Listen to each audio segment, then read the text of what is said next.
and I just could not believe that this question had been asked of me.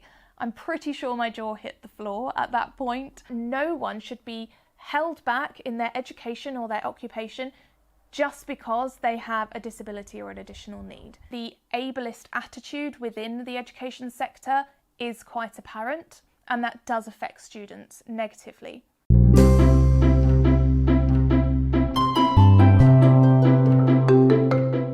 Hello and welcome to Little Learners.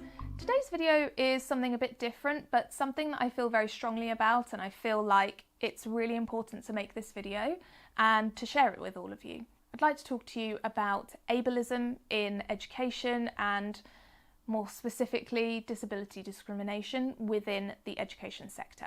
I'm going to be talking about this in terms of students and staff, the main issues that I've seen from my own experience and what could be done to make things better for everyone.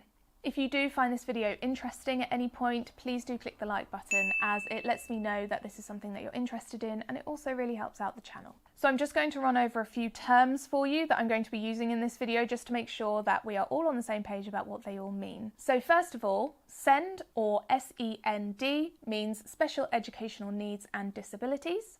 The term disability means a physical or mental impairment that has a substantial or long-term negative impact on your ability to carry out daily activities. And the term ableism means discrimination in favour of able-bodied people or non-disabled people. So now that we've got that out of the way, let's get into the video. So I myself am a disabled woman, and I have quite a few different health conditions that impact my physical ability. I experience a lot of pain on a day-to-day basis, and I have a lot of different conditions that I have to manage. I have experienced disability discrimination both in primary schools, secondary schools, not in universities actually. I've worked in 2 universities and both of those times have been really pleasant experiences. But as a teacher, I have certainly experienced disability discrimination, and I'll go into that a little bit in a moment. For students, I don't think that discrimination is necessarily as obvious, but I think that the ableist attitude within the education sector is quite apparent, and that does affect students negatively. Now, this is by no means saying that all teachers and education staff are ableist. Of course not. A lot of them are disabled themselves, a lot of them are just not ableist, and I think that the system, if you like, our education sector also has a lot of ableist tendencies. So what do I mean by that? Students who have SEND or special educational needs or disabilities, their education will vary depending on where they are educated. So there are specialist schools for children with particular needs or disabilities, and then many children who have SEND will be in a mainstream school. Now, in mainstream schools, it can be really difficult to get the correct support for these children because there are so many barriers to getting the funding that we need for these students. So a lot of the time we'll have students who have particular needs and need reasonable adjustments to be made, and this just means that we put adjustments in place to make sure that they can access education just like everybody else, that it is equal, and that we're thinking about equity. So not just equality but also equity. There is a really good infographic on what that means. I'll put that on the screen now so you can see that equality and equity aren't quite the same thing, and that it's important to consider equity when we're talking about equality. Making reasonable adjustments can be expensive. Having extra staff for students who need extra support, having extra equipment for students is very expensive. And of course, schools and staff want to be able to give students what they need, but there are often huge barriers within the education sector to accessing funding to support these students. And so you have a situation where there are children who, just because they have an additional need or a disability, don't get to access the same education as their able-bodied peers. This has a detrimental impact on children's grades, on their mental health, and also their own self-confidence, how they see themselves, how they view themselves as a member of society.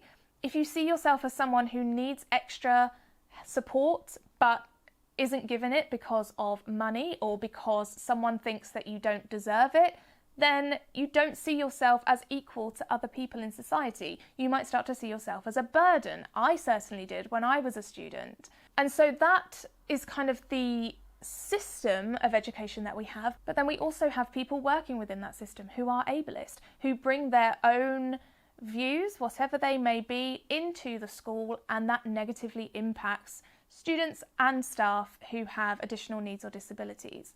I have seen this as a member of staff. So when I was getting some of my diagnoses sorted out, I was really impacted negatively by a lot of my symptoms, and the attitude of the school kind of slowly started to get a bit more negative about it the more support that I needed. So as my symptoms were getting worse and I just wanted to come to school and do my job, that was an issue because I needed some reasonable adjustment. So for example, as my physical health deteriorated and I had to use a walking stick full time, I asked for an adult-sized desk and adult-sized chair because where I was working in reception at the time, teachers had to use child chairs and child desks to do their work. I was treated as though I was such a huge burden, and I had to plead for months just to have something that would help me do my job like everybody else. There was some funding available, which I made my head teacher aware of, but that was too much work to get into, more paperwork, so they didn't want to do it. I was seen as a burden. I was seen as someone who was less than. Why should she get something just because she has a disability? And that way of thinking, I have seen that throughout the education sector. So those kind of situations where you're really thinking, all I want to do is do my job. I just need some reasonable adjustments in place because I have a disability that I have no control over. But if these adjustments are put in place, then it's fine. I can get on and do my job. And as I said earlier, I worked at a couple of universities. Reasonable adjustments were put in place there, no problem. Did my job, there was no issue at all. So obviously I knew that disability discrimination was something that was happening in education, but I think it didn't hit me quite as hard until I went for an interview for a teaching position, and the interview was going really well, and I was very open about my disabilities because I didn't want it to become a big deal when I started. I wanted it to be clear that I had these disabilities and that these are the reasonable adjustments I would need in place to be able to do my job. And at the end of the interview, the head teacher asked me, "So, why should we employ you when we could employ someone who doesn't have a disability and is healthy?" And I just could not believe that this question had been asked of me. I'm pretty sure my jaw hit the floor at that point. And the fact that that head teacher felt it was perfectly reasonable to ask me that question in an interview just goes to show how systemic ableism really is within education in this country.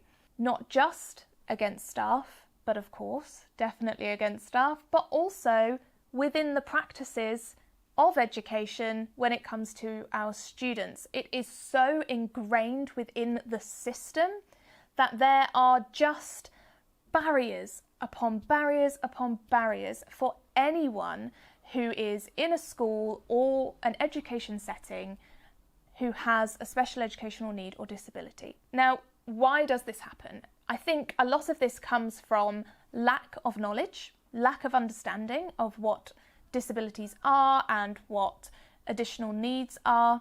And although we have really evolved over the years and we have improved treatment of disabilities and the understanding of what invisible disabilities are, we're still not at a very good level, and the history of people's opinions and old practices still exist and still impact on our education system today. There are very obvious things like many school buildings have not been built with disabled people in mind. You might notice that there are stairs to get up to some schools and they've had to add on a ramp, or they don't have a ramp for wheelchair users. You might notice some schools have stairs inside them and no lift, so that people who are physically impaired, people who can't walk upstairs, cannot get upstairs. very, very obvious things like that, but also you have the not so obvious, the attitudes within schools and education settings, lack of understanding and the unwillingness to learn, which is ironic seeing as we work in education, but there you have it. I would never be upset at another member of staff saying to me, I really don't understand what your needs are. I don't understand why you need this thing. Can you tell me and educate me? That's fine. You would never expect someone to know and understand all disabilities and special needs, but the fact that many members of staff aren't willing to learn is a huge problem. The attitudes need to change. The education on this topic needs to improve, and the treatment of people who have disabilities or additional needs needs to be better. As with most things, this starts at the top. People who are in charge of education, people who are in charge of school trusts and are in charge of schools need to be educated on how to treat disabled people. If you are a member of one of those categories, I highly recommend you take a look at the Equality Act of 2010.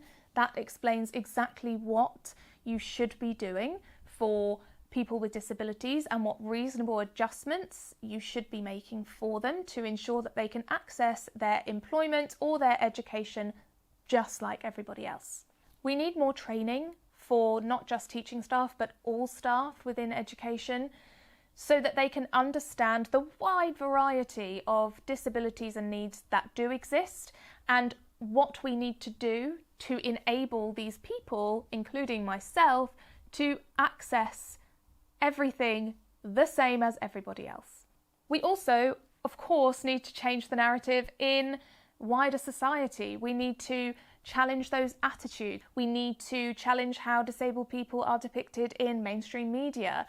We need to make sure that if there are adjustments that can be made to ensure that a child can access their education, that those adjustments are made. We need to make sure that if there are adjustments for a teacher to be able to just teach, then those should be made, and that no one should be held back in their education or their occupation just because they have a disability or an additional need. That should never be the case. We also need to stop grouping together people who have disabilities or special educational needs. I heard recently from a teacher friend of mine that in their school they have classes that are intervention groups for children with SEND.